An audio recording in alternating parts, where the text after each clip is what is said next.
Në qarkun e Gjirokastrës ka nisur fushata e vaksinimit të bagotive për periudhën prill-maj, një proces i rëndësishëm për mbrojtjen e shëndetit të tyre dhe parandalimin e përhapjes së sëmundjeve. Blegtorët e zonës i janë përgjigjur pozitivisht kësaj nisme.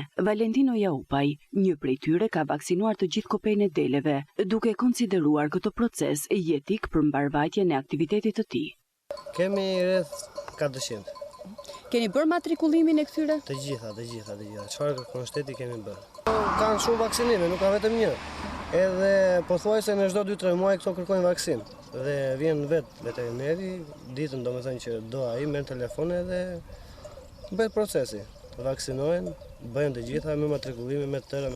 Ndërkohë, sektori veterinar në Gjirokastër ka përqendruar ndërhyrjet në 12 vatra të identifikuara si më të rrezikuarat nga sëmundja e plasjes. Ne si qark Gjirokastër kemi 23.600 dozë vaksinë në 12 vatra, por dua të shpjegoj, nuk janë vatra që kanë sëmundje sot, por janë vatra të riskuara që në vite ka pasur antraks, ka pasur plasje dhe ne këto i monitorojmë dhe i vaksinojmë çdo vit në bazë të strategjisë për mbrojtjen e shëndetit të kafshëve, për strategjinë për sëmundjen e plasjes. Si vjet nuk ka pas asnjë vatër, po jemi herët akoma, për arsye se ajo është sëmundje që ajo shfaqet në çdo kohë, se edhe temperaturat janë të rritura edhe në dimër, po është zakonisht sëmundje e kohës së ngrohtë.